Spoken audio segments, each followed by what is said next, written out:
I knew today wasn't going to be quick and easy. I never look forward to sanding. But I also knew how critical this step was for the aesthetically pleasing outcome that I can't wait to see. I chose to manually sand to control the noise and dust, but this was surprisingly a therapeutic process for me, and the entire time I was focused on the outcome and me getting closer to the finish line. So here we go.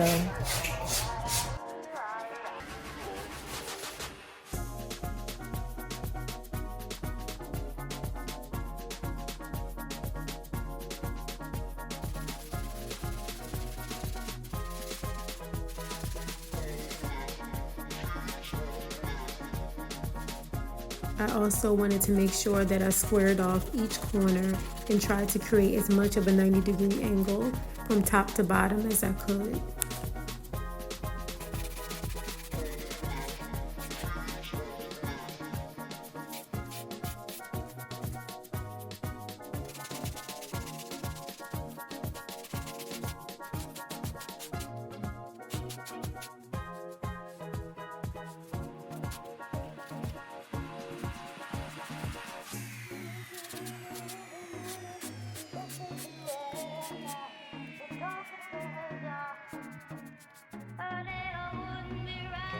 So I wanted to show the difference between me using wood putty, wood filling, the caulk, and also the foam spray. So I initially sprayed this area here with foam, but then I went over it with plastic wood. And this technique wasn't the best, but this was the second best. And the reason why I say that is because this has foam under it and it feels really hard, but if there was any foam that was like close to it, like here, it's soft. And so I'm probably going to cut this out and put more wood or plastic wood in here. This is another example where I also used the foam spray, but I had to press it down in order to get enough of the plastic wood here.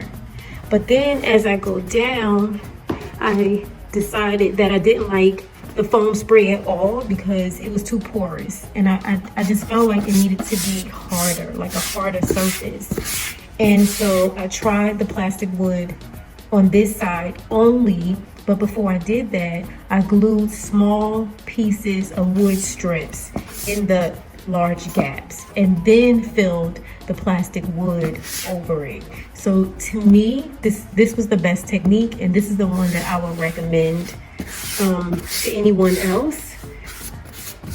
This is another area where it is the strip of wood that was glued. So I placed it, I cut it down to the size, placed it, glued it on one side really. I think I just glued it on one side. And then I placed it in the large gap and then filled the large gap in with the plastic wood. And to me, this gave it the smoothest surface. Remember, this is going to be painted.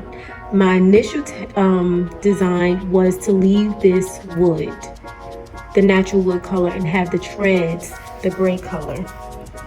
But again, with all the perfections and these large gaps, I decided to paint everything the same color to hide all of, the imperfections. I hope I said that right the last time. To hide the imperfections. And then over here, this is a combination too, but these gaps weren't as large as the other side. So this side of the staircase, which is the right side of the staircase, the gaps were much smaller. So this is an area here where I use just caulk and it's softer. Like I can stick my nail in there. It looks pretty good, it looks okay, but I don't like the fact that it's not hard as the plastic wood. So again, the plastic wood is my best choice. And then the last 3 steps up here is actually 2 pieces of wood. So there's a large gap running down the side. So what I'm gonna do, because they're mostly leveled, I'm going to fill this in with plastic wood as well. And it's the last 4 steps. This one I already started, and then these I have to do next.